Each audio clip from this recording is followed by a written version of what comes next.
നമ്മുടെ സൗരയൂഥത്തിൽ നിന്ന് വിടവാങ്ങുന്ന ധൂമകേതു 3I അറ്റ്ലാസിനെക്കുറിച്ചുള്ള പഠനമാണ് ഇന്ന് നമ്മൾ പരിചയപ്പെടുന്നത്.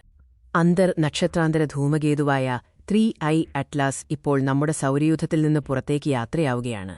ഇനിയൊരിക്കലും മടങ്ങിവരില്ല. ഈ അതുല്യമായ അതിഥിയെക്കുറിച്ച് കൂടുതൽ അറിയാൻ നമുക്കൊരു യാത്ര പോകാം. അതിവേഗത്തിൽ സഞ്ചരിക്കുന്ന 3I അറ്റ്ലാസ് ധൂമകേതുവിന്റെ യാത്രയും അതിന്റെ പ്രാധാന്യവുമാണ് ശാസ്ത്രലോകം ഇപ്പോൾ ചർച്ച ചെയ്യുന്നത്. നമ്മുടെ സൗരയൂഥത്തിൽ നിന്ന് പുറത്തേക്ക് പോകുന്ന ഇതുവരെ കണ്ടെത്തിയ മൂന്നാമത്തെ അന്യഗ്രഹ വസ്തു മാത്രമാണ് ഈ ധൂമകേതു. ഇതൊരു വളരെ രസകരമായ വസ്തുവാണ്, കാരണം ഇത് കുറഞ്ഞത് 1 ബില്യൺ വർഷമെങ്കിലും ഗാലക്സിയിലൂടെ സഞ്ചരിച്ചിട്ടുണ്ട്. 2025 ഒക്ടോബറിൽ ഇത് സൂര്യനെ 1.5 ആസ്ട്രോണോമിക്കൽ യൂണിറ്റ്സ് ദൂരത്തിൽ ചുറ്റി സഞ്ചരിച്ചു. ഇപ്പോൾ ഏപ്രിലിൽ ഇത് വ്യാഴത്തിന്റെ ഭ്രമണപഥം കടന്ന് സൗരയൂഥത്തിൽ നിന്ന് പുറത്തേക്ക് പോവുകയാണ്. 3I atlas ധൂമകേതുവിന് 1 കിലോമീറ്ററിലധികം വലുപ്പമുണ്ട്. ഇത് വിദൂര ഗ്രഹവ്യവസ്ഥയിൽ നിന്ന് ഉത്ഭവിച്ച പൊടിയും മഞ്ഞും ചേർന്നതാണ്.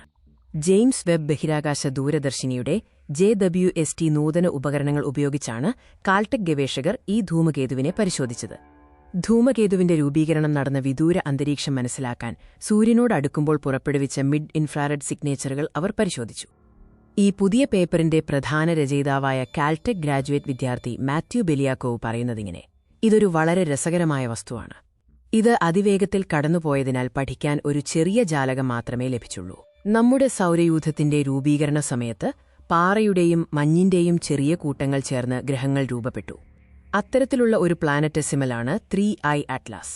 3I അറ്റ്ലാസ് മറ്റൊരു ഗ്രഹവ്യവസ്ഥയിൽ നിന്നുള്ളതിനാൽ നമ്മുടെ സൗരയൂഥത്തിലെ വസ്തുക്കളിൽ നിന്ന് വ്യത്യസ്തമായ രാസസംയുക്തങ്ങളുടെ അനുപാതവും ഘടനയും ഇതിലടങ്ങിയിരിക്കുന്നു. JWSTയിലെ ഉപകരണങ്ങൾക്ക് ധൂമകേതുവിൽ നിന്ന് പുറത്തുവരുന്ന പല സംയുക്തങ്ങളും കണ്ടെത്താനും മാപ്പ് ചെയ്യാനും കഴിയും. ഇത് ഏതു ഭാഗത്താണ് രൂപപ്പെട്ടതെന്ന് മനസ്സിലാക്കാൻ സഹായിക്കും. നമ്മുടെ സൗരയൂഥം സന്ദർശിച്ച മറ്റ് 2 അന്യഗ്രഹ വസ്തുക്കളിൽ നിന്ന് 3I അറ്റ്ലാസ് എങ്ങനെ വ്യത്യാസപ്പെട്ടിരിക്കുന്നു എന്ന് നോക്കാം. 1I ഊമോമുവ, 2I ബോറിസോഫ് എന്നിവയുമായി താരതമ്യം ചെയ്യുമ്പോൾ 3I അറ്റ്ലാസ് വളരെ തിളക്കമുള്ള ധൂമകേതുവാണ്. അതിനാൽ JWST ഉപയോഗിച്ച് വിശകലനം ചെയ്യാൻ ഇത് പ്രധാന ലക്ഷ്യമായി മാറി. ധൂമകേതുവിന്റെ ഉപരിതലത്തിലെ മഞ്ഞുകട്ടകൾ ഉരുകിത്തുടങ്ങുകയും അകത്തെ പാളികൾ വെളിപ്പെടുത്തുകയും ചെയ്യുന്ന ഒരു മാറ്റം ശാസ്ത്രജ്ഞർ കണ്ടെത്തി. ദൂരയാത്ര കാരണം ധൂമകേതുവിന്റെ ഉപരിതലം കോസ്മിക് കിരണങ്ങളേറ്റ് നശിച്ചിരുന്നു. അതിനാൽ ഭൂമിയോടടുക്കുമ്പോൾ മീഥേൻ പോലുള്ള ബാഷ്പീകരണശേഷിയുള്ള മഞ്ഞുകൾ ദുർബലമായിരുന്നു.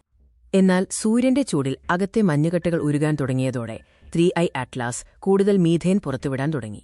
ഇതിലൂടെ ഈ അതുല്യമായ വസ്തുവിന്റെ ആന്തരിക ഘടനയെക്കുറിച്ച് പഠിക്കാൻ സാധിച്ചു. ഈ വസന്തകാലത്ത് JWST 3I അറ്റ്ലാസിനെ ഒരു തവണ കൂടി നിരീക്ഷിക്കാൻ പോകുകയാണ്. ഇതിന്റെ പൊടിപടലങ്ങളുടെ ഘടനയെക്കുറിച്ചുള്ള റിപ്പോർട്ട് ഉടൻ പുറത്തുവരും. കൂടുതൽ ശാസ്ത്ര അറിവുകൾക്കായി കാത്തിരിക്കുക.